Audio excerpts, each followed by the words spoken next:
Good morning, afternoon, evening, everybody. I told you we would be back with some Mahotsukai no Yoru, otherwise known as Witch on the Holy Night today. And I am nothing if not a man of my word. Move this over here.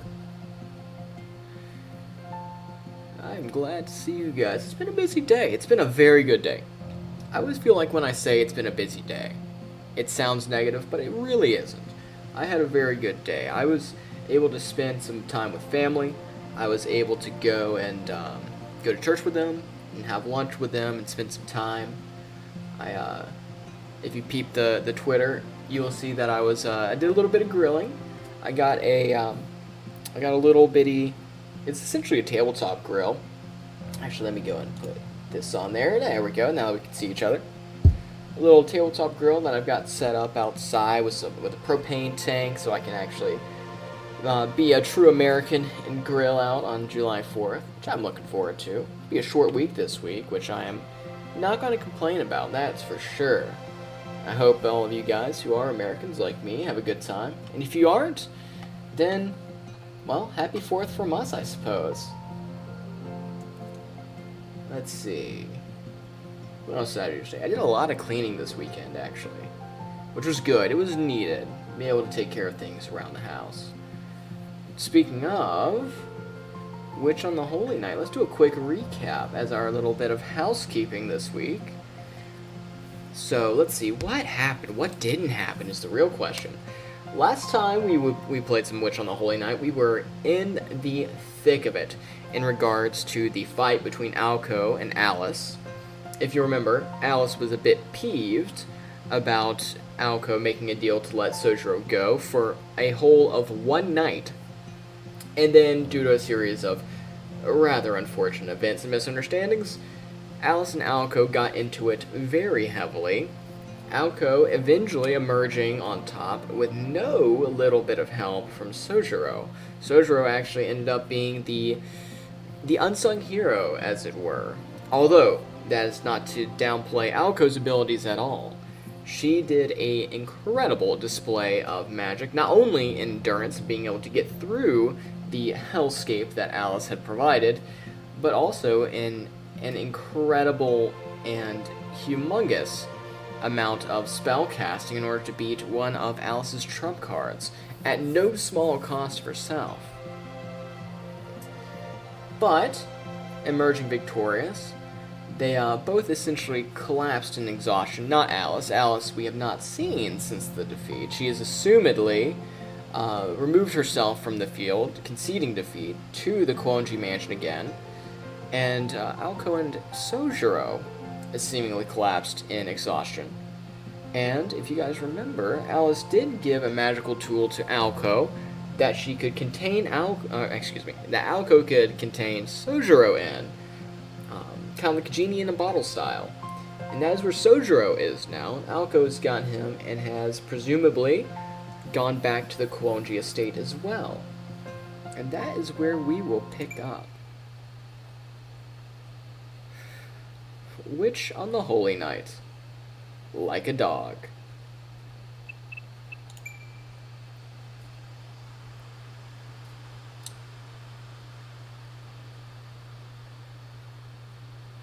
Chapter 6. He was still in a deep sleep.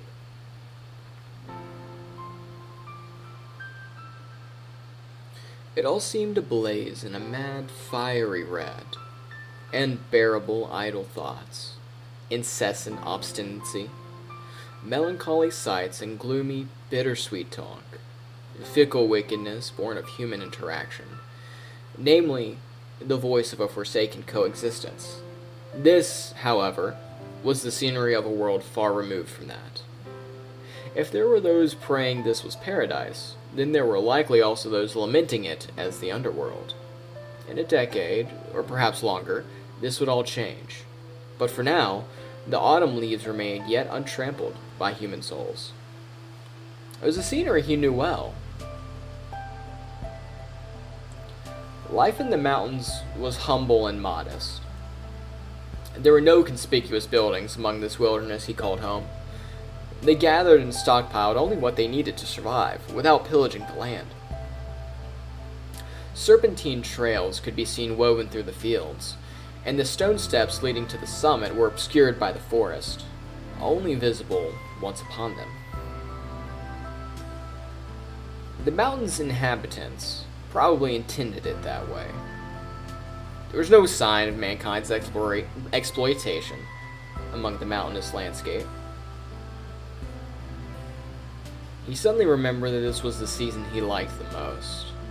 Or rather, it suited him the most. Stand by 1 second.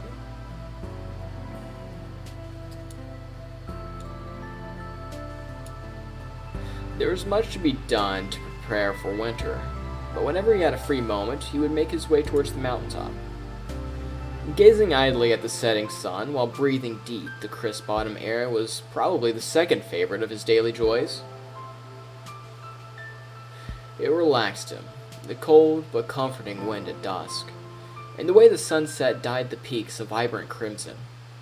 Not 2 months had passed since coming down from the mountains, and it already pained him that the memories had begun to fade. Someone once told him that memories fade every day, so the best you can do is make as many new ones as possible. Recollections grew hazy. A new place to live meant the beginning of a new life. He wasn't sure if he was reluctant to let go of the scenery he'd cherished for so long, or if he'd been merely spoiled by it. Despite his new home in a city surrounded by tall buildings, he felt guilty for wanting those memories alone to remain clear in his mind. Either way, he had to make the best of a fresh start. What kind of a man thinks more about where he came from than where he's going? He contemplated.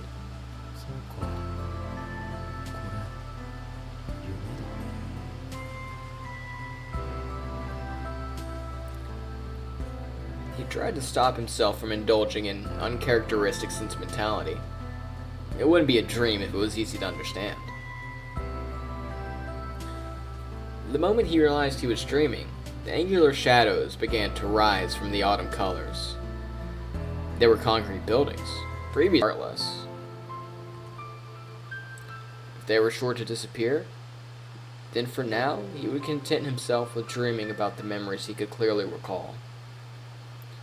Whether in the mountains or the city, the days flew by. Yesterday's scenery was not the same as today's. And such, she had given him no time to grieve. Distant nostalgia was beautiful, but that made it fleeting.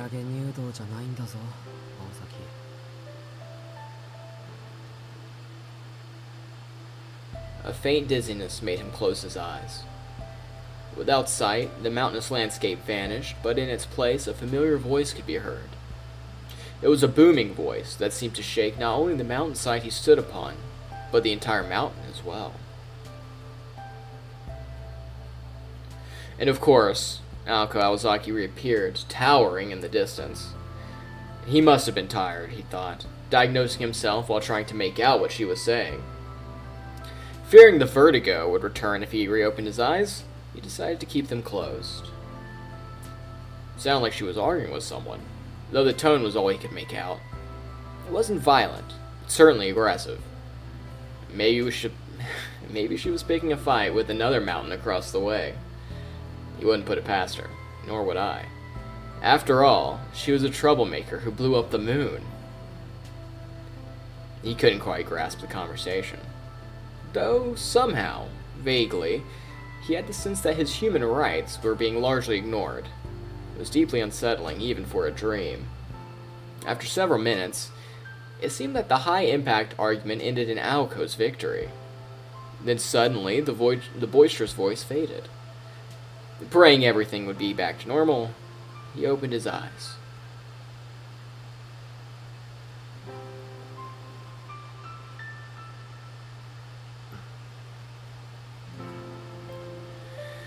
He took a deep, slow breath.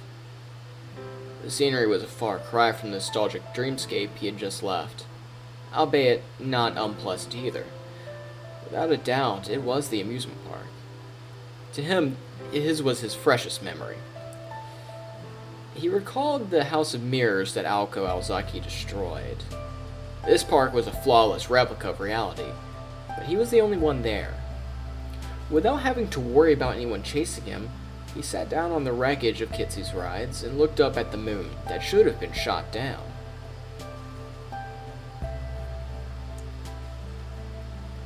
The winter moon shone white like a jewel. It was layered over the figure of the girl who tried to kill him. If a mage was a witch, then she definitely fit the bill. I don't mind being killed. Such an absurd thing to say, but it spilled out of him so naturally. Oh, maybe. That had nothing to do with witches or magecraft. There was an echo in the gasps of his heart. If she had not spoken those words, then he would not have responded as he did. In that moment, what had Aoko Aozaki said to him? As he tried to remember, his deep slumber drew to an end. And with it, his chance to find the answers he so wished he could find.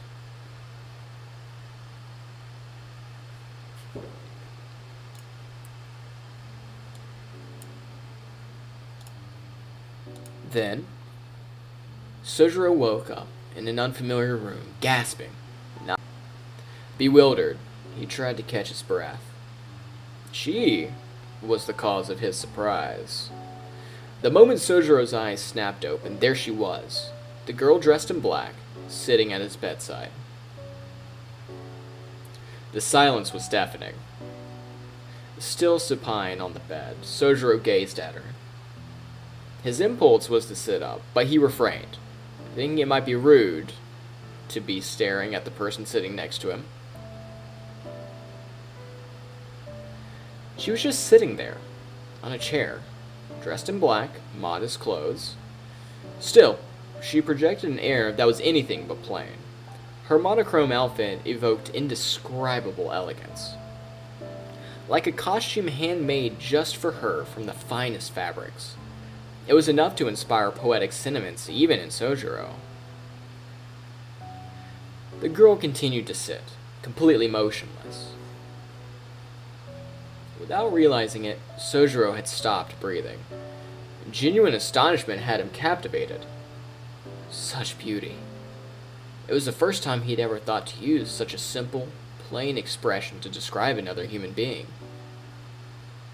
She was the daffodil, in perfect bloom, or the ideal female form, seen only in dreams. This quality was something to be cherished and admired in her. It was different from Aoko Aozaki's blindingly radiant vitality. After all, the flame that burns twice as bright burns half as long, and there was no way this girl would be allowed such a happy ending. Her life was a solitary fable of someone who left the world in exactly the same way they entered it. With her humanity stolen at birth, hers was an existence not of this world. The more beautiful something was, the more tragic its fate. Growing up in the mountains, this was not something Soujyuro was taught, but something he learned from experience.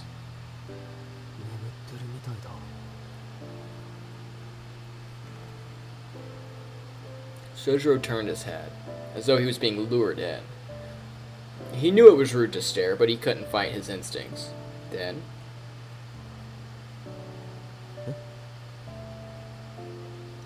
this time, his heart actually skipped a beat.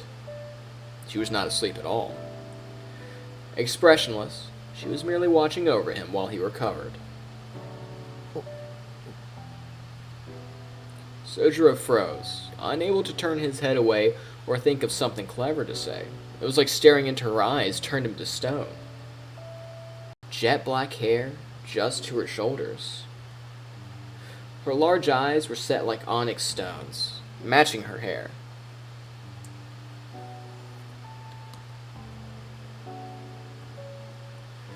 Devoid of emotion, her gaze stayed fixed on Soujyuro. Even after their eyes met, she did not turn away. He wanted to speak, but could not find the words. It was not unlike a frog being stared down by a snake. Nevertheless, he just could not bring himself to say something. Additionally,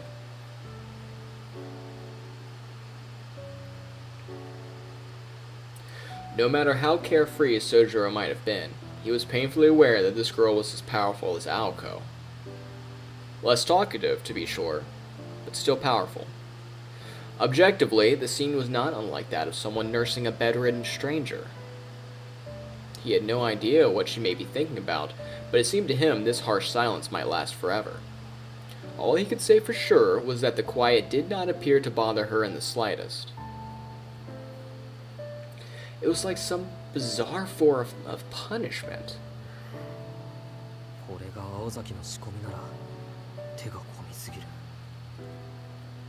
He thought, keeping his eyes on the girl. He felt like the moment he turned his head or blinked, she might stab him in the chest with a hidden blade. And not because his imagination was running away with him. In the stifling silence, it was only natural that Soujyuro would think back on what had happened in the amusement park, and but white skin, the chill of her guarded stare, the warmth of her lingering femininity. It was the mixture of those two latter qualities that was almost magical. He stared at her for so long, he began to get the feeling that they had met somewhere before. Sometime before the conflict at Kitsyland. He could not quite put his finger on it, but he was sure he had seen her previously.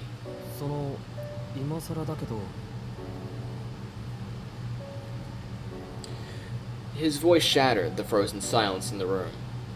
He almost felt sorry for making noise as he spoke out to her. But they could not very well just sit and stare at each other forever. Though, he might have been the only one thinking they were staring, and perhaps she thought they were glaring at each other.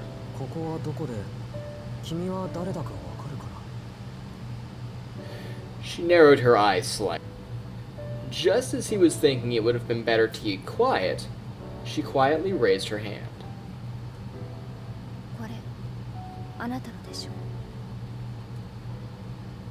Her voice was cold, but melodic. A white piece of cloth was wrapped in her fingers. There was no need to tell him what it was. He was conscious enough to recognize his own possessions. Soujyuro sat speechless as she tossed it to him. Picking it up, he wrapped it around his neck.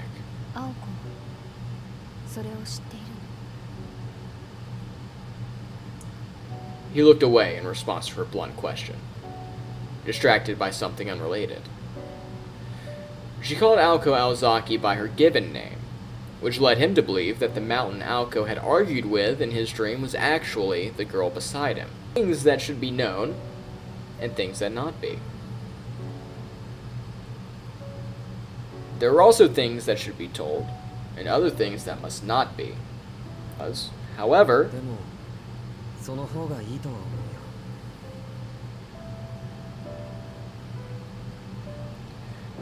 he smiled slightly at her question.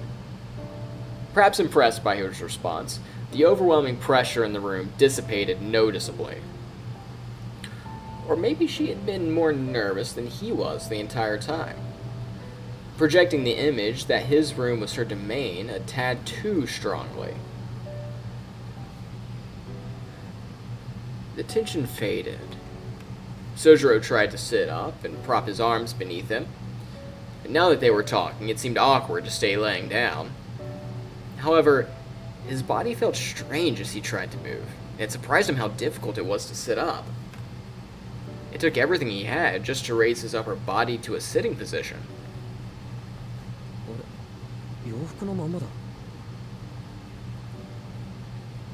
As he threw the covers back, he tilted his head quizzically.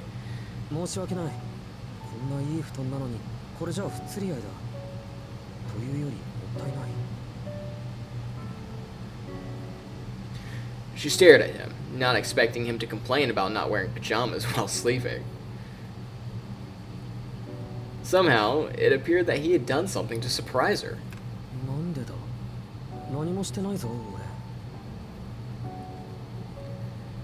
Pouting a bit at the unwarranted curiosity, he turned to face her. Although he was still mostly laying down, it was at least a more dignified position.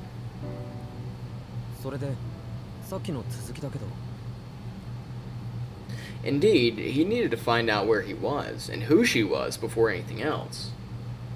Actually, the more he thought about what happened at the amusement park, the more he got a sinking feeling in his stomach. Perhaps finally getting through to her, she calmly moved her arm from her back when...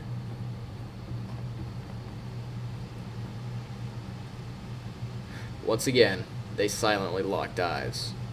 Thump, thump, thump, thump. There was a startling sound of rapidly approaching footsteps. They both had a pretty good idea of who it was.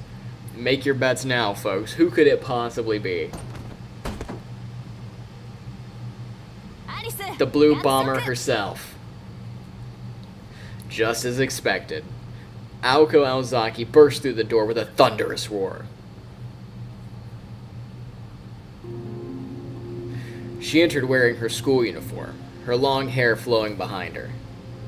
Her breathing was heavy and her forehead was wrinkled by a scowl, granting her a demonic appearance.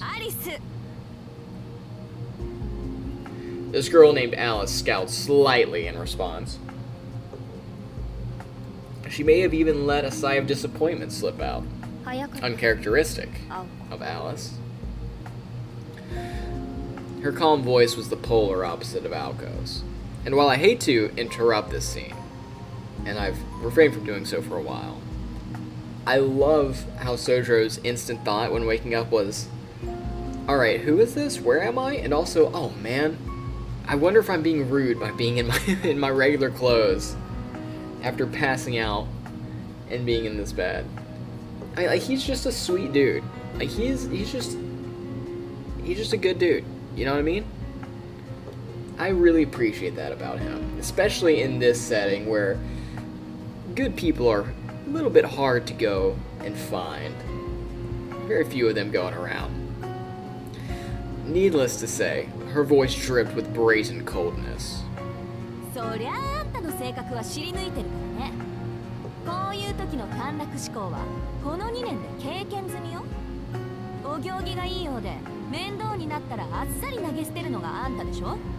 And the arguing starts.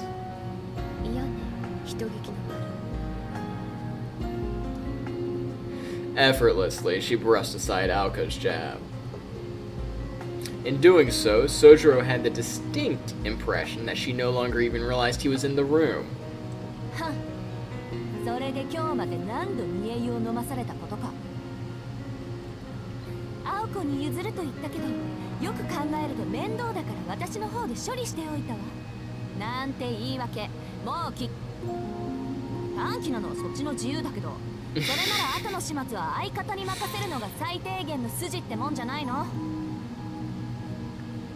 It seems like we have the choice between the loud fuse and the quiet fuse for our ticking time bombs here. What could possibly go wrong?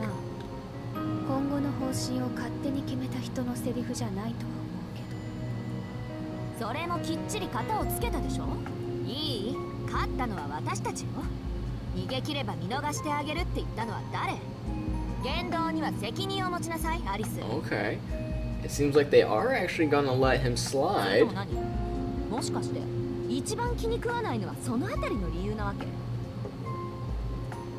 But my next question is, what are going to be the terms of this release?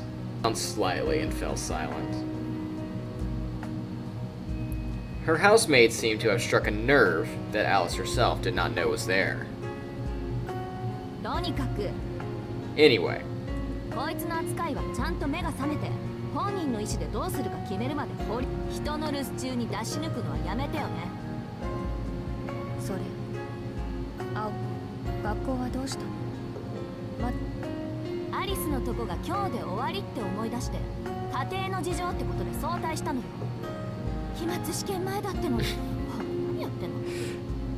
Now Aoko's complaining about not about the potential of Soujyuro getting killed, but the fact that she has to skip school because she has finals. Our oh-so-compassionate heroine, ladies and gentlemen. Aoko grumbled, more to herself than anyone else in the room. Then, she locked eyes with Alice. Or miraculously, they glared daggers at each other. The room had become tense once again, and it felt like a fight could break out at any moment. With no way to escape, Soujyuro had no choice but to sit and watch. But then, the electric silence that seemed like it would last forever suddenly broke about a minute later. Apparently this sort of clash was an everyday occurrence.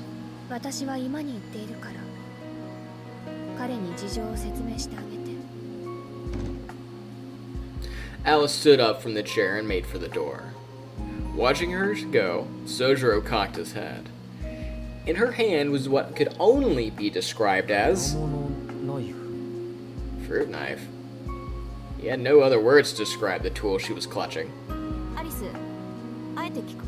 Here she says. What else could it possibly be? Alice answered expressionlessly, before briskly walking out of the room.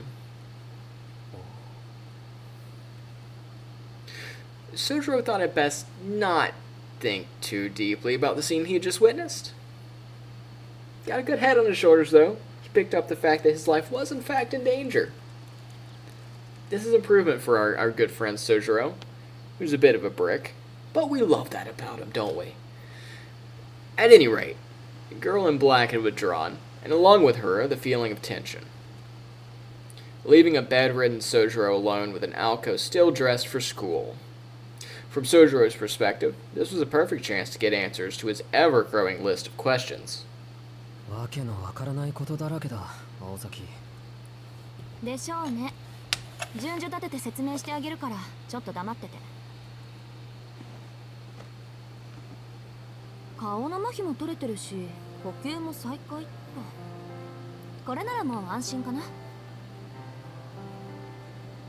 Oh yeah, didn't Soujyuro get hit with a curse as well in the crossfire at some point? She nodded, satisfied, as she took a seat. Or was that for one of Alice's minions?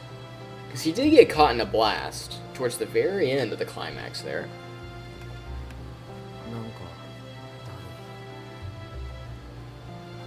He answered meekly, dropping his shoulders. He opened and closed his left hand a few times, but moving his fingers felt slow and awkward. It was clear he was still in bad shape. Meanwhile, Aoko was blinking her eyes in wonder. This is a good point as well to mention, because I don't think I have before. It is speculated that as far as Type Moon protagonists go, Soujyuro is actually considered the strongest by many people, and he's in the heading to be the strongest, both in feats and from fan appraisal, let's call it. At least with regular humans, or more or less regular humans. He's our special mountain boy, isn't he? Or was it admiration? Between Alice and Aoko, Soujyuro didn't know which of the girls was the harder to read.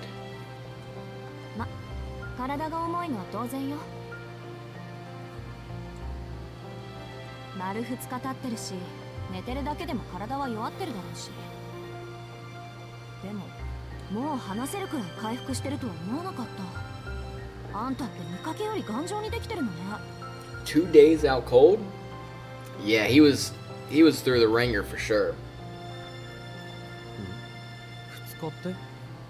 I've been laid up pretty bad from both injury and from sickness, but 2 days straight unconscious? Not straight, that's insane.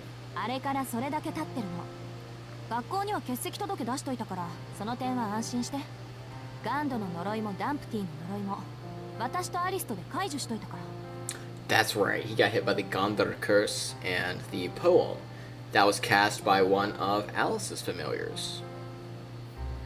Soujyuro nodded at the word curse, as if recalling it suddenly. It was all coming back to him now.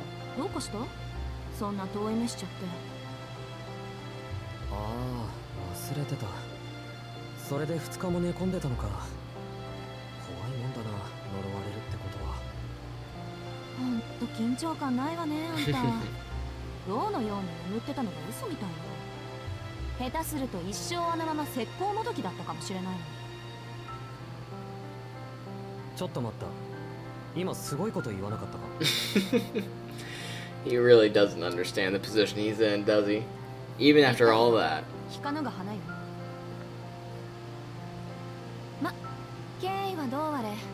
後でアリスにお礼を言っときなさい。私じゃ解除できなかった。Ooh, Alice actually helped, despite, I am sure, her better judgment. She's a good egg, after all.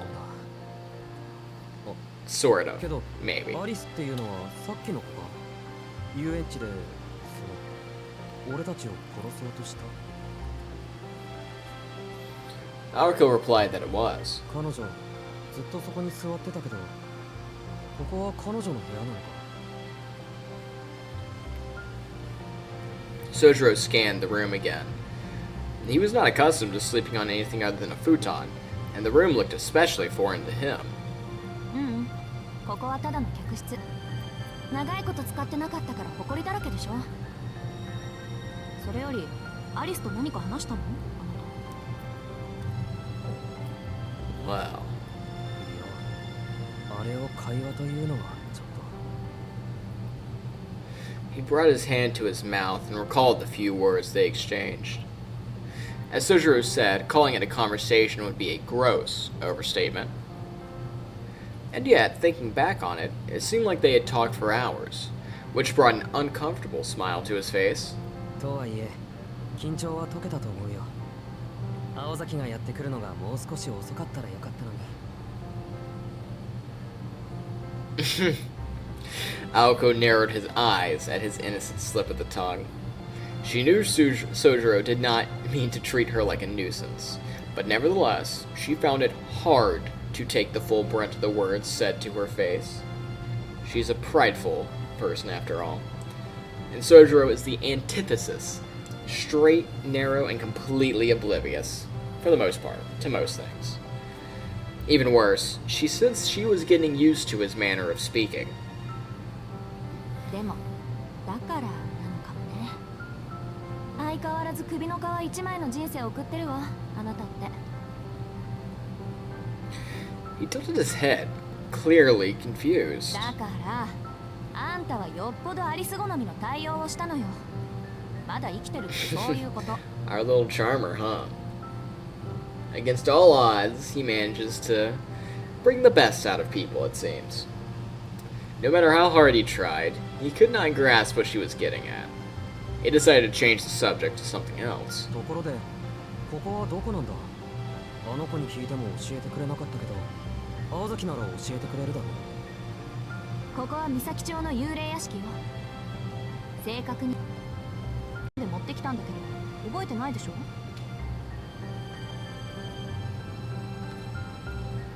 ？Something about the way she said that made him feel uncomfortable. クオンジっていう名前は聞き覚えがあるような。そうだ。よく商店街でおじさんたちが話してた。それ、アリスの前ではご法度よ。穏便にここで暮らしたいならね。You want to live here in peace, she says. What an interesting turn of phrase. Confused yet again, Soujyuro tilted his head for what seemed like the 100th time that day, and he's only been awake for like 20 minutes, tops. And once again, he heard something that made him feel uneasy. 青崎、君今なんて言った？しずきくん、私ね、あからさまな嘘を言う人と同じことを何度も言わせる人と察しの悪い人には容赦しないから。Alright, I like that phrase. Liars, idiots, and people that make me repeat myself. I'm writing that down and using that later. 覚えておいてね。ここで平穏に暮らしたいなら。With her best smile, Aoko made her threatening proclamation. Needless to say, it caught Soujyuro completely off guard. 気のせいならいいんだけど、君の言葉には俺がここに住むような響きが感じられる。He shot her an honest stare of disapproval. It was the best resistance he could muster. But it was not in the slightest effective against Aoko's overpowering, ruthless glare. あなた、自分の立場を分かってる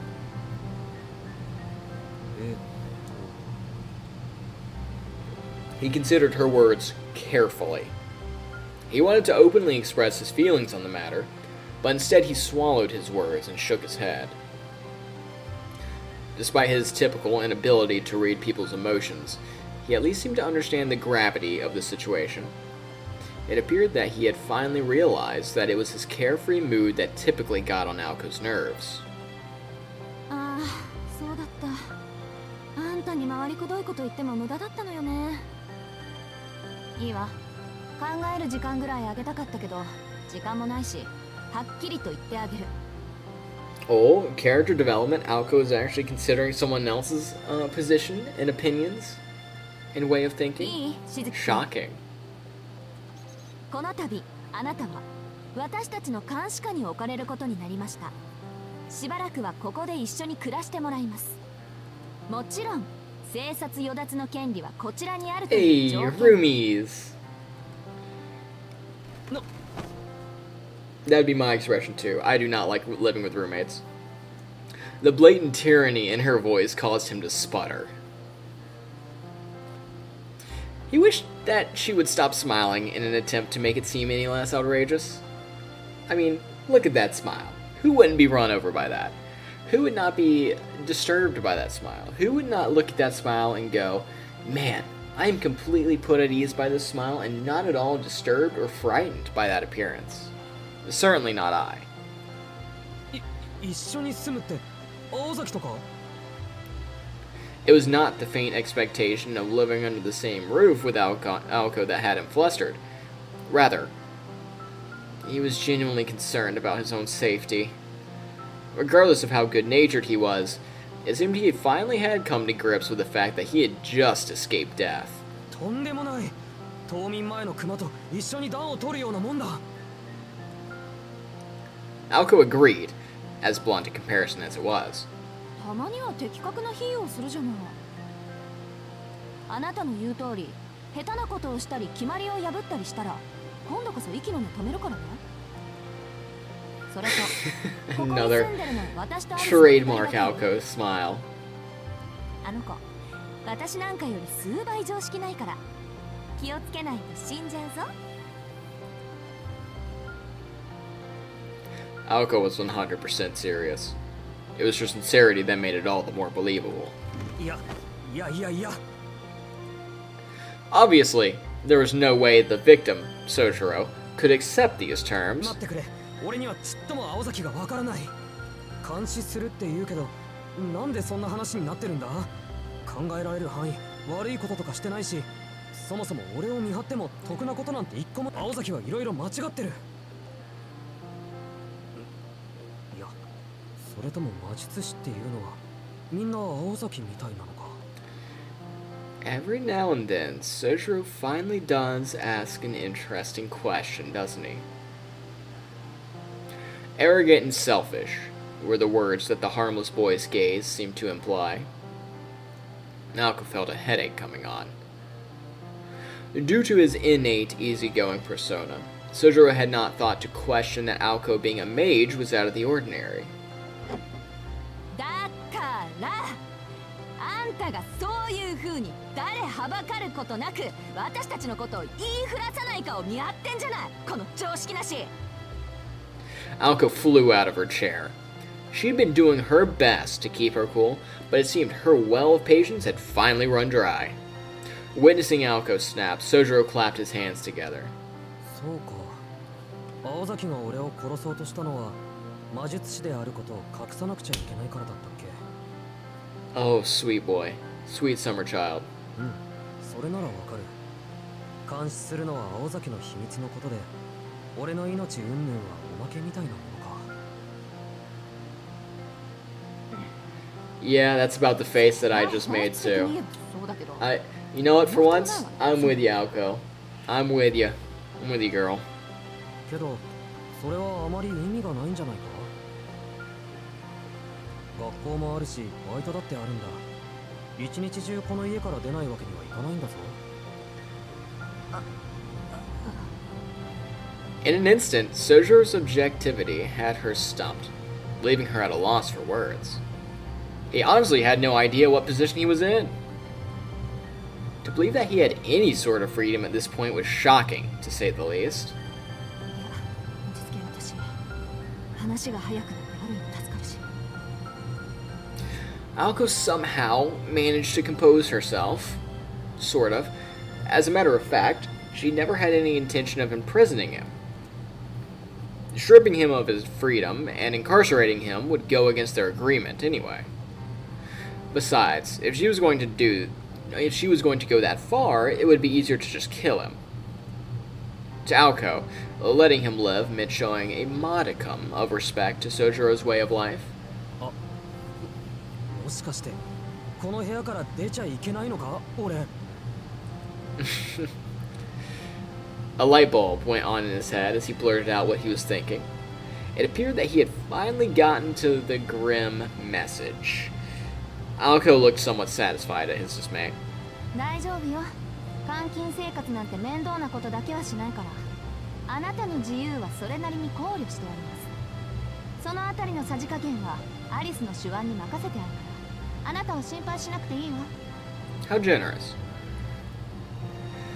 A gloomy look fell over Sojuro's face as he found his concern growing by the second. いい。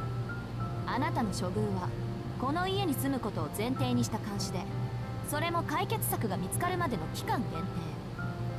No, in this circumstance, I'm not very fond with the phrase permanent solution. 何でもいいから目撃者を殺す。 That conjures up some concerning questions.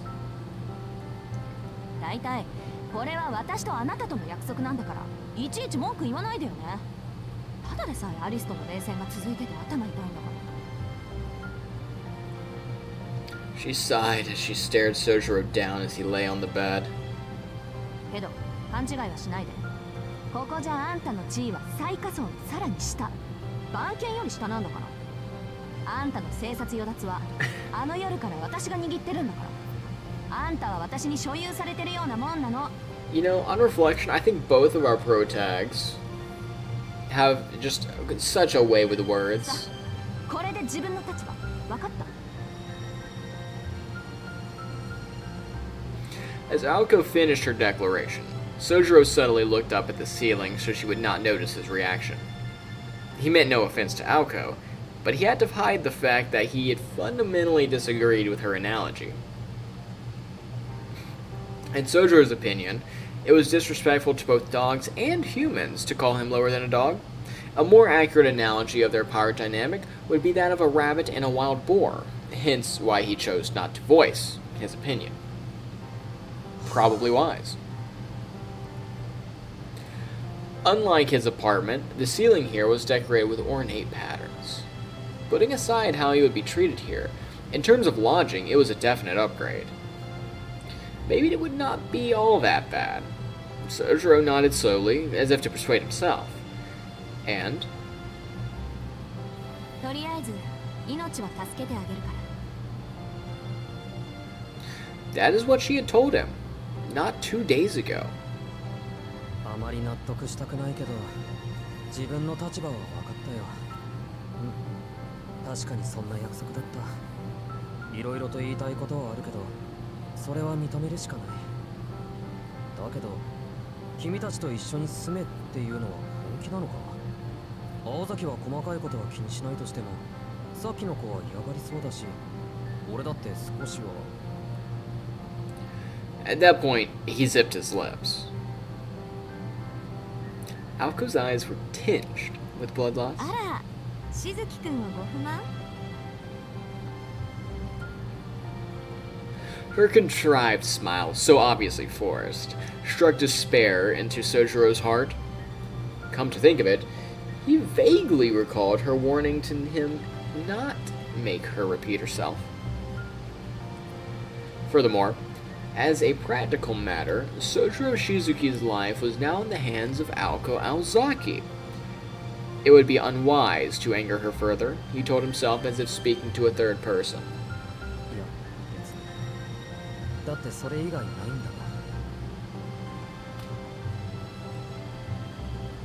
ん。 None, Aoko said with a firm nod of her head.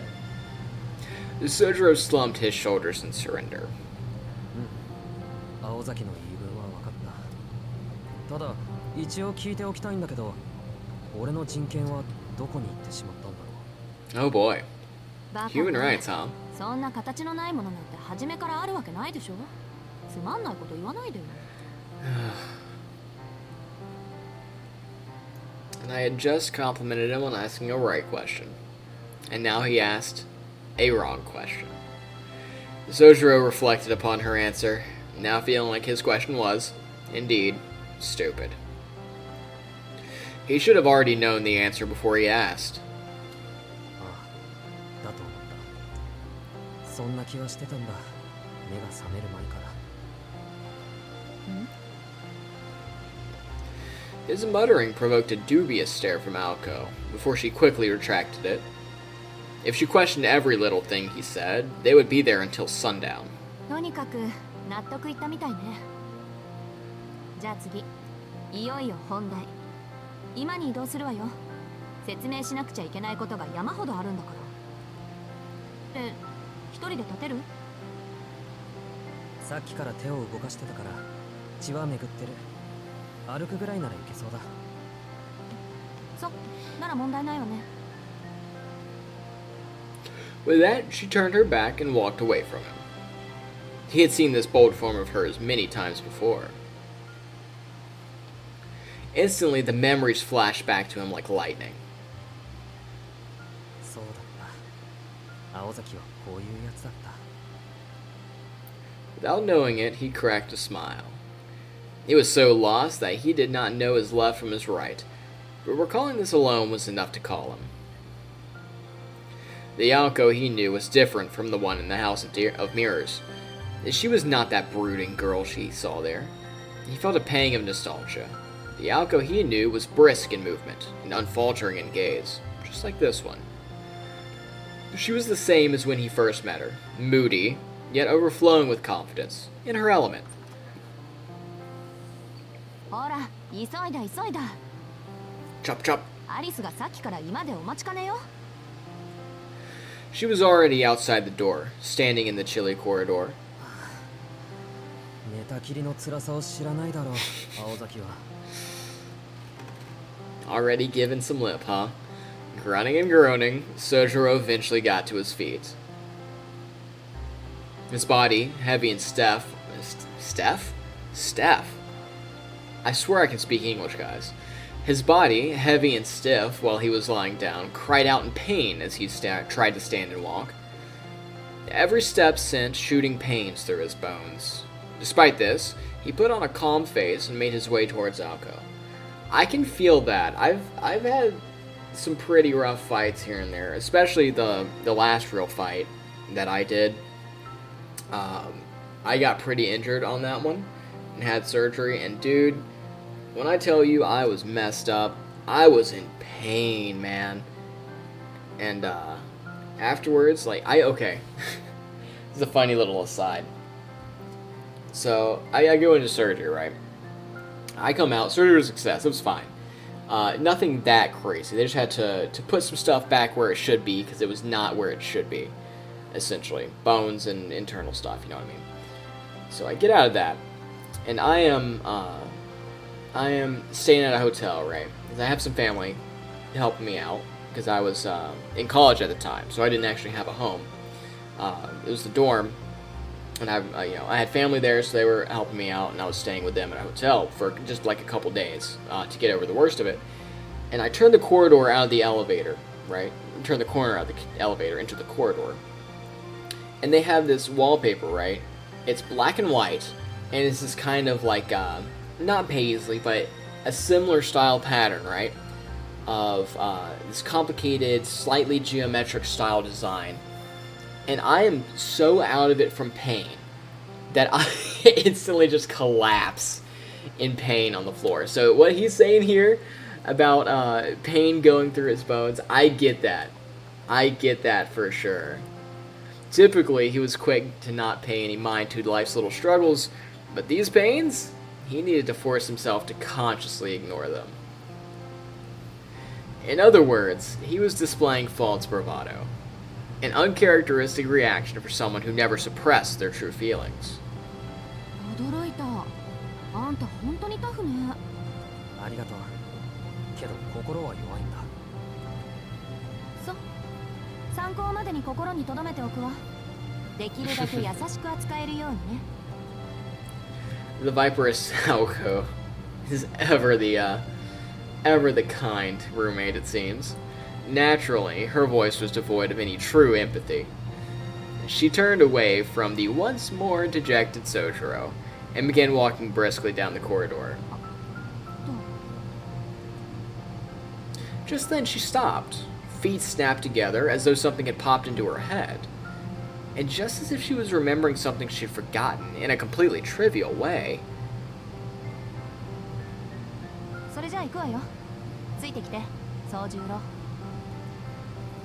she gallantly turned back the way she was heading, the words sounding so natural as she spoke them. Aoko did not see the look in Sojuro's eyes as he heard her words. For though she worked in the arcane, the spell Aoko had woven was apparent to everyone but her. After blinking his eyes as if blinded by something, Soujyuro casually nodded and followed behind her.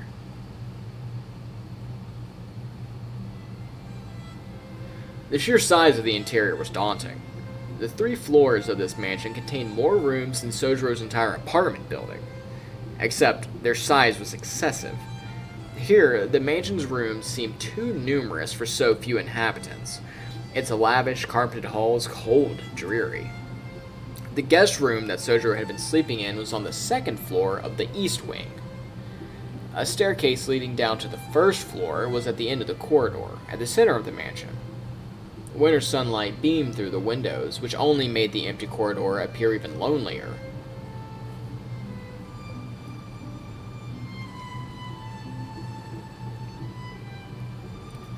The center of the mansion was topped by a vaulted skylight overlooking the 1st floor. The staircase connecting the 1st and 2nd floors lined its walls. Another staircase at the end of the 2nd floor corridor presumably led to an attic, or storeroom of sorts on the 3rd floor. Paying no mind to Sojuro's gawking, Aoko descended the stairs with familiar steps. The foyer was a place of white and wood grain. Its hardwood floors shone brightly under the sunlight coming in from the ceiling, and the tall, white walls were spotless and brawny. There was a staircase leading to the 2nd floor, and a long unused fireplace. A neglected telephone sat on a table opposite a solemn grandfather clock.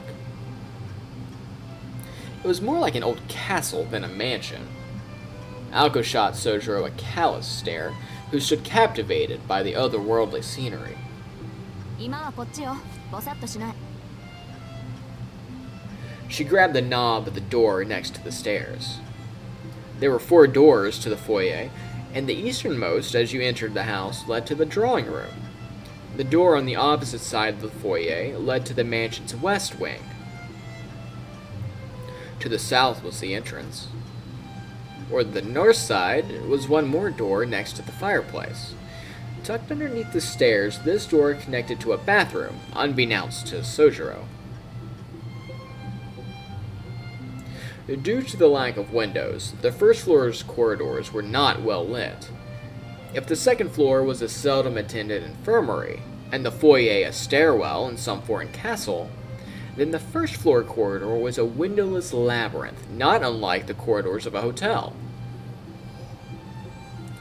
Although it had not been long since Soujyuro had come to the city, even he could feel this place was out of the ordinary. Seeing as how he was going to be stuck here for the foreseeable future, he found it hard to get excited about living in a haunted house. そこが今で奥が厨房ね。簡単な料理ぐらいはできるようになってるから。今の隣にはサンルームがあるんだけど、ここが食卓の代わり。ってそんなの後でいっか。 Baby steps, Aoko. Let's not drown him. Aoko said, reaching for a door along the dim corridor. However, she paused before turning the knob. She flashed Soujyuro a meaningful glance, which she quickly withdrew. Then, without further ado, she opened the door. お待たせ。承諾したわよ。 Look at that CRT TV. Look at that beauty. Oh my goodness.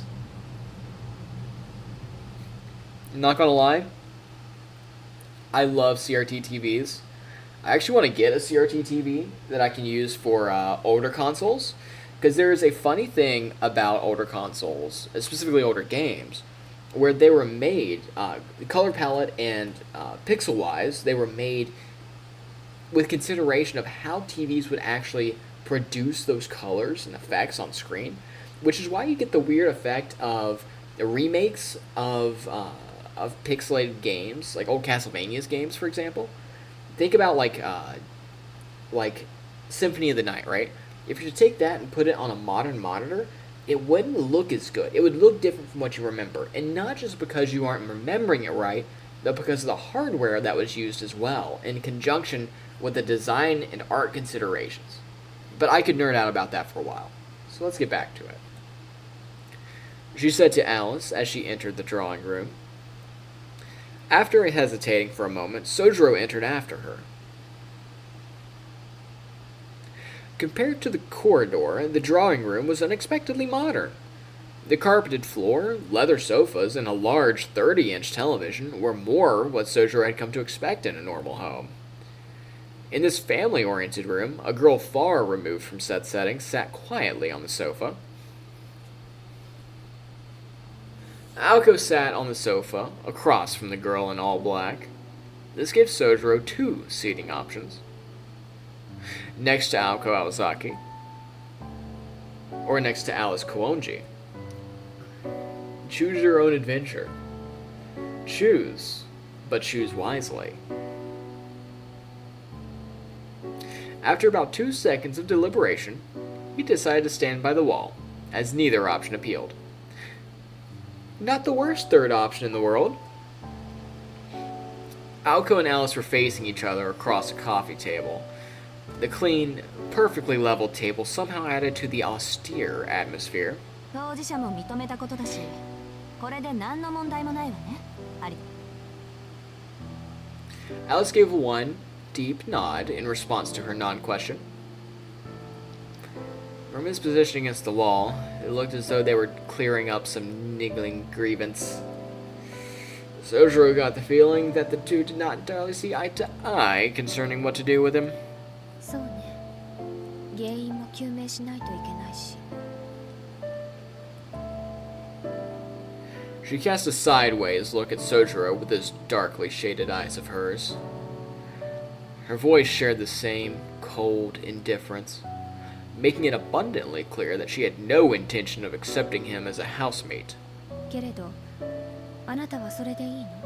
遊園地でのことを忘れてはいないでしょ。Alice's voice was a mixture of judgment and scrutiny. She was aware that from an outsider's perspective, she and Aoko appeared dangerous. She wanted to know if Soujyuro was up to the challenge of living with such people. そりゃ夢だと思い込みたいけど、ちゃんと覚えてるし。Above all else, it was the only way they would let him live. Alice responded apathetically with a non-committal murmur. She silently placed a small object on the table with a clink.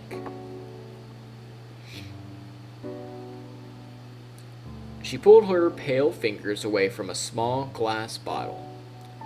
The glass, more pale blue than transparent, was enough to signify its high quality. With a crane-like motion, she removed the stopper.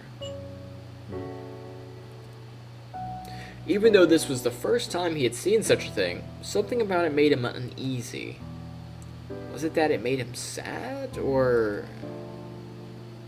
Aoko's standoffish behavior only added to his concern. Alice once again fixed her eyes on Soujyuro. He was bracing himself for the worst. The glint in her eyes was bewitching. With not a single emotion apparent on her face, she called his name. しずきくん。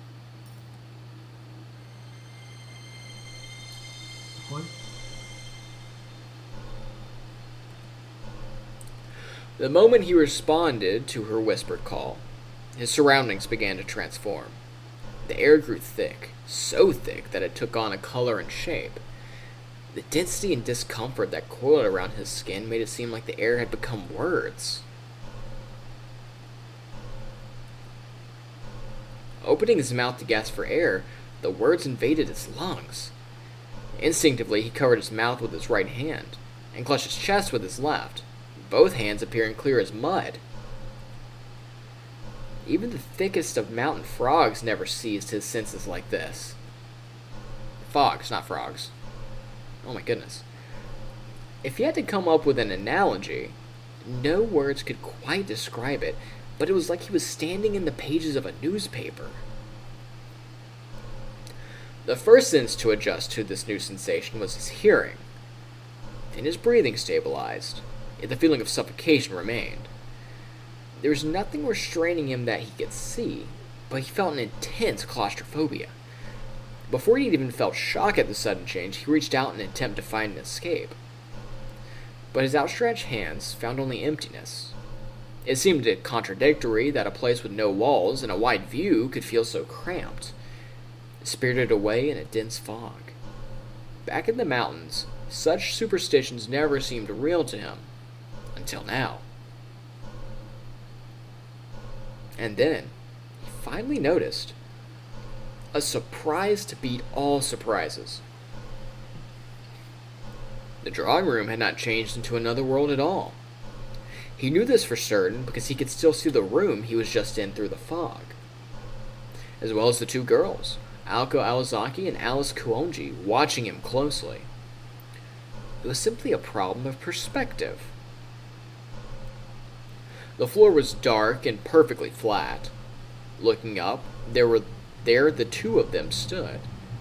The two girls were like two impossibly large gargantuan clouds, coldly looking down at him.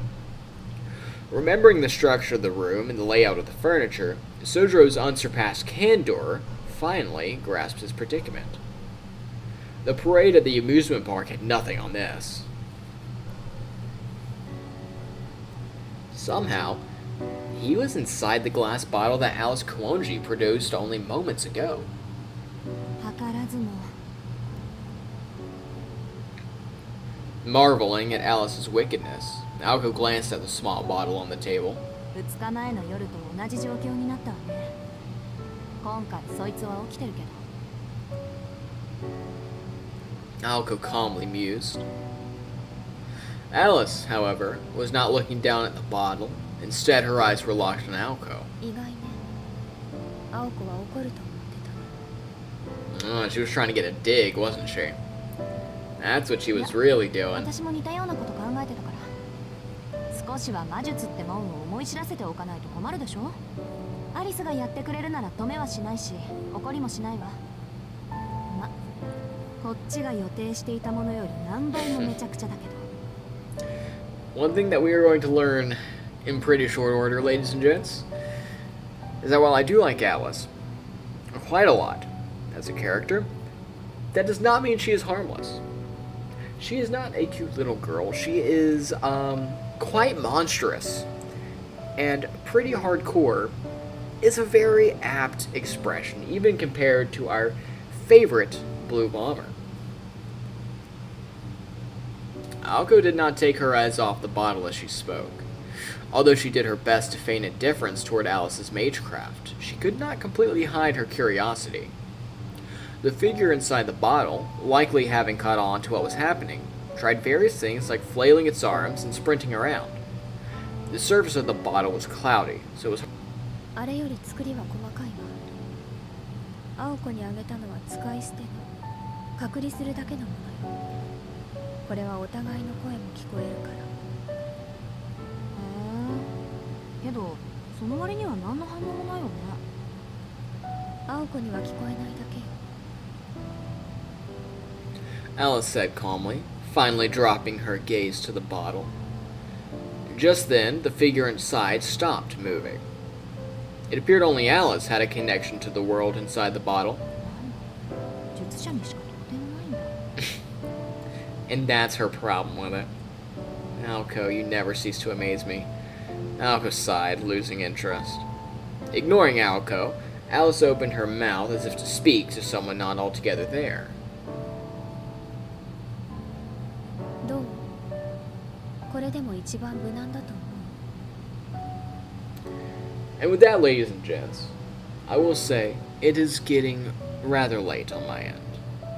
So I appreciate you being here. And it was fun. Nice to have a little interlude, a little slightly less, not completely less, but slightly less high impact, high tension segment of the story to go through with you guys. And I think next time, which I will probably do this week, yeah, I'll definitely do a stream this week with more of Mahot Sky. I'm enjoying going through the story. We will continue on with Alice's interrogation. And yes, I will use the phrase interrogation because it's the best word I can come up with to describe it. Alice's interrogation of poor little Soujyuro, who has lost all human rights and is like a dog, as the chapter would suggest. But in any case, I hope you guys had a good Sunday. If you guys are doing more stuff and staying up late, I hope you have a safe and fun rest of your day. And I hope you guys have a wonderful and very amazing week coming up. Whether you're going to work or school or whatever you're working on, I hope it's a good time. And I hope this has been a good stream for you. It has for me, and I always enjoy spending time with you guys. And I hope to see you guys tomorrow. I'll catch you later. Peace, guys.